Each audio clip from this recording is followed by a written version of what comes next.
말씀과 찬양이 있는 곳, 아름다운 동행입니다. 용기 내어 걸어가요 우리 함께.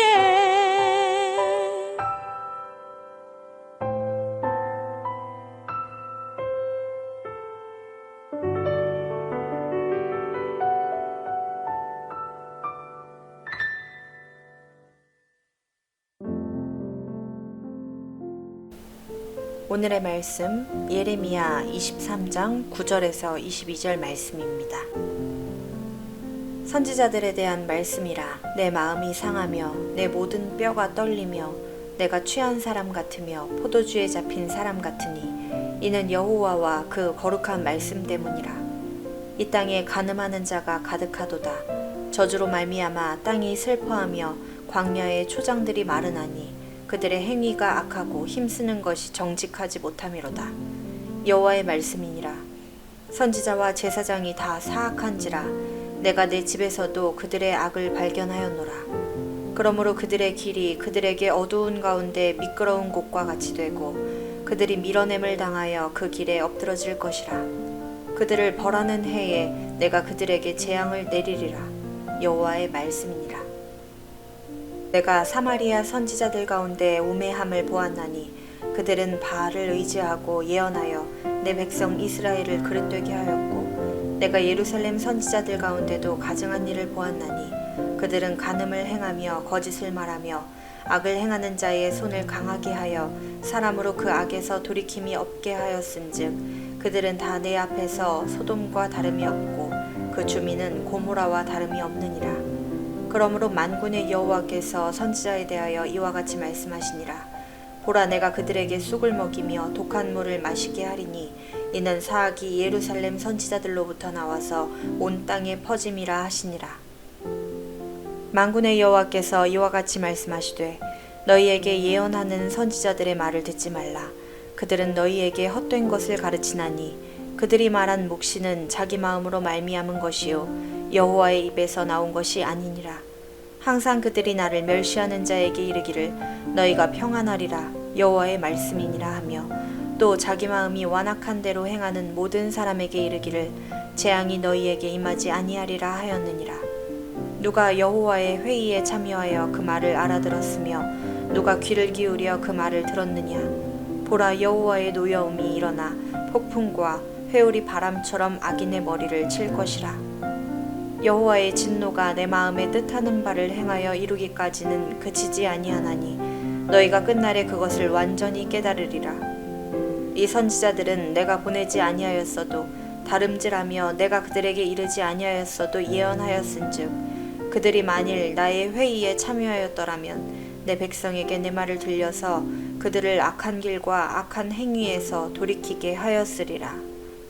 아멘. 9절은 선지자들에 대하여라고 시작합니다. 예언자는 복수로 표현되고 있기 때문에 이것은 예레미야에 대한 예언으로 보이지 않습니다. 고대 사회는 재정 일치의 사회에서 재정 분리의 사회로 변화하는 모습을 보입니다. 사회의 모습과 상관없이 하나님의 말씀을 전하는 자는 사회에서 상류층에 속하는 경우가 많았습니다. 그러나 예레미야는 이스라엘 종교 지도자의 사악함과 우매함을 지적합니다. 그뿐 아니라 그들은 가증한 일도 일삼는 자들입니다.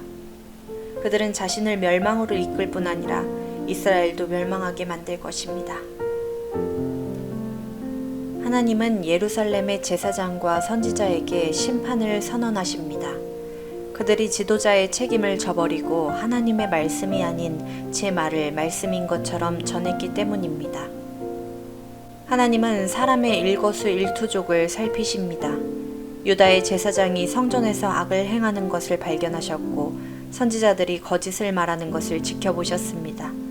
그들은 하나님의 눈에서 벗어난 듯이 살았지만 그들의 언행 중 어느 하나도 하나님의 눈길에서 벗어나지 못했습니다. 하나님을 아는 사람은 아무도 보지 않는 곳에서도 모든 것을 보시는 하나님을 의식하고 살아갑니다. 유다의 선지자와 제사장은 지도자로서 모범을 보이기는커녕 성전에서도 악을 저지를 정도로 부패했습니다. 말씀을 가르치고 백성을 하나님께로 인도해야 할 책임을 저버리고 백성을 우상숭배와 간음, 불의와 거짓에 빠지게 만들었습니다. 그렇게 하나님의 아름다운 땅을 어둡고 황폐한 곳으로 전락시켰습니다. 이 모든 비극은 지도자들이 타락하여 하나님의 말씀을 제대로 선포하지도 가르치지도 않은 데서 시작되었습니다. 개인과 교회와 사회의 미래를 밝히는 길은 다시 하나님의 말씀을 제대로 가르치고 배우는 것입니다. 남유다는 먼저 심판받은 북이스라엘의 역사에서 교훈을 받았어야 합니다. 하지만 유다의 선지자들은 오히려 이스라엘 선지자들의 그릇된 선택과 행동을 따라갔습니다. 그 결과 북이스라엘이 당한 역사를 되풀이할 것이라는 경고를 받습니다. 역사는 하나님의 자녀를 향한 하나님의 교훈이요 길잡이입니다. 지난 일과 역사를 보며 하나님을 보고 배울 수 있다면 그것이 지혜요 믿음입니다. 거짓 선지자의 특징은 자기 말을 하는 것입니다. 백성이 어떠한 죄를 저지르고 있는지는 도무지 관심이 없습니다. 단지 듣기 원하는 말을 해서 인기를 끌고 자기 자리를 보존하려고만 합니다. 그런 그들에게 천상에서 선포되는 하나님의 말씀은 아무 의미가 없습니다. 그들의 말은 죄인들의 마음을 더욱 완악하게 만들어 엄중한 하나님의 심판에 가까워지게 할 뿐입니다. 말씀을 전하는 자는 두려운 마음을 가지고 하나님의 말씀을 순전하게 전하기 위해 온 힘을 쏟아야 합니다.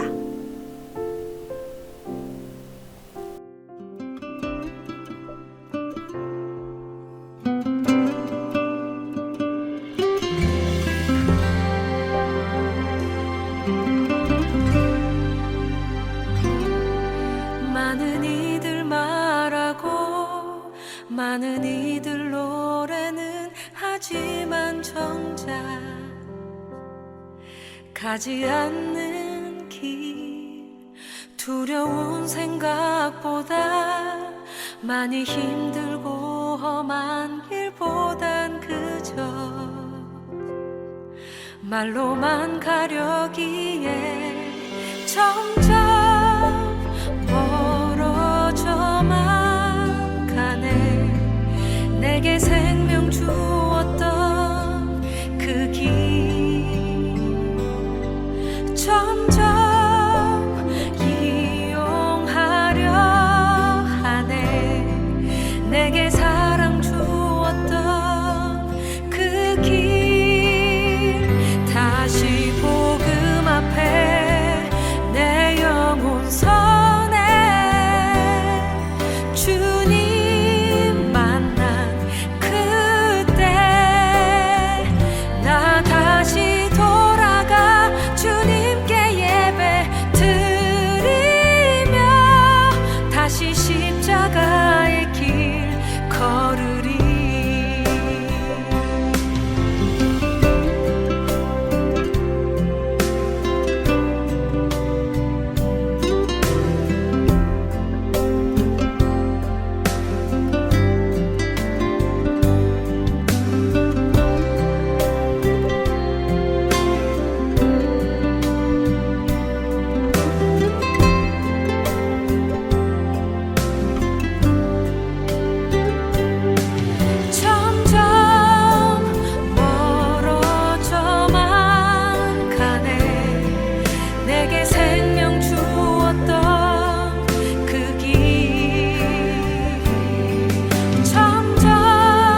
주님 만난 그때 나 다시 돌아가 주님께 예배 드리며 다시 십자가의 길 걸으리.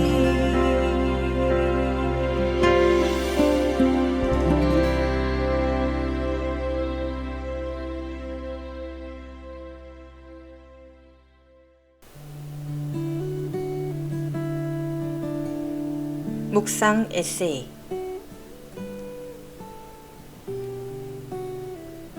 성도들이 진짜로 너무 바빠서 예배에 충실하지 못하다고 생각하는가?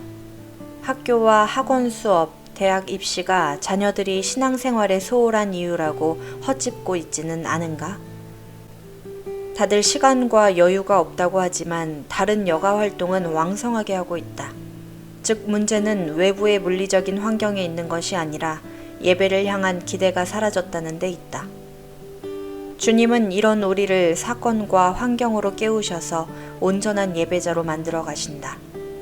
우리를 훈련하시고 연단하시고 끊임없이 이끌어 가신다. 예배는 특별한 영적 경험을 하는 것이 아니다. 은혜 받는 것이 주된 목적도 아니다. 그저 순종할 때 하나님의 방식으로 예배가 이루어지고 주님의 임재가 나타난다. 우리는 그 임재 가운데서 주님의 은혜에 다시 눈뜨게 된다. 이 순종의 제사를 가르치시기 위해 하나님은 때때로 매도 동원하신다. 그래야만 우리가 회개하고 그분과의 관계를 바르게 세울 수 있기 때문이다. 우리는 예배를 통한 온전한 영적 회복 속에서 하나님의 좋으심을 맛볼 수 있다. 예배를 통해 예수 그리스도께서 이루신 일을 깨닫고 그분을 의지하는 사람은 세상의 두려움과 위협을 넉넉히 감당할 수 있다. 우리가 진정한 예배자로 서면 하나님은 신속히 모든 것을 수습하시고 회복시키신다. 밤이 끝없이 깊은 것 같아도 동이 트기 시작하면 순식간에 온누리가 밝아지듯이 말이다. 다니엘 김의 가야 하는 길에서 들려드렸습니다.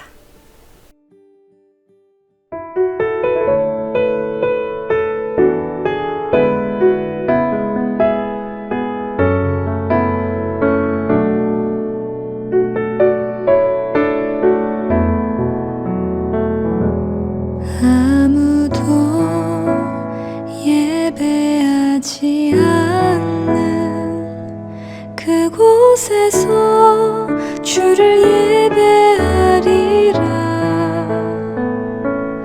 아무도 찬양하지 않는 그곳에서 나 주를 찬양하리라.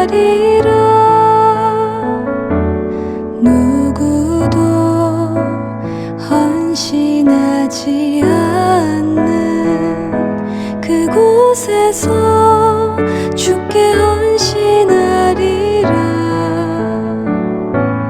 누구도 증거하지 않는 그곳에서 나 주를